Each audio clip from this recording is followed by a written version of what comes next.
Notre Shabbat a un nom particulier. Il s'appelle Shabbat Teshuvah. Il a la particularité de se situer entre Rosh Hashanah et Yom Kippour. Il porte donc le nom du Shabbat de la Teshuvah. En réfléchissant un petit peu, nous nous demandons que signifie le Shabbat de la Teshuvah.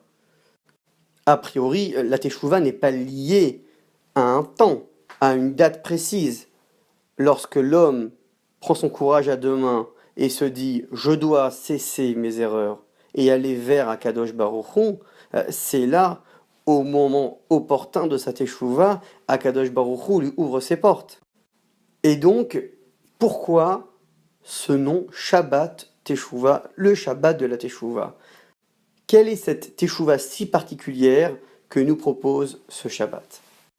L'explication. En réalité, Teshuvah, qui signifie revenir vers Dieu, a plus que le sens de mettre de côté, d'abandonner nos erreurs, nos péchés. La Teshuvah n'est pas réservée uniquement aux pécheurs.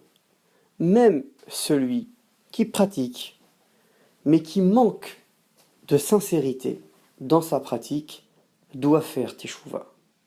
L'image qu'on pourrait donner de cette pratique avec un manque d'entrain est celle de deux personnes très proches l'une de l'autre qui se donnent le dos, même s'ils se touchent.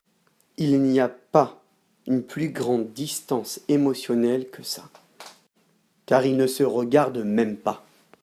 Imaginez le contraire, deux personnes à une distance d'1 mètre ou 2 mètres qui se regardent les yeux dans les yeux. Il y a, en toute évidence, un rapprochement émotionnel. Ces deux situations sont deux façons de pratiquer Torah et mitzvot. La première est celui qui pratique. Il est à proximité d'Akadosh Baruch Hu. Mais lorsqu'il pratique, il lui donne le dos. Par contre, l'autre est celui qui pratique avec une sincérité. Il observe Dieu dans les yeux. Il est entier dans ce qu'il fait. Il vit sa Torah, il vit ses mitzvot. Et il est complètement animé par ces dernières. Le prophète Yirmiyahu, Jérémie, rapporte cette parole d'Akadosh Baruch Hu au peuple juif. Dieu leur dit « Panu elai oref ». Ils tournent vers moi leur nuque, c'est-à-dire ils se présentent vers moi.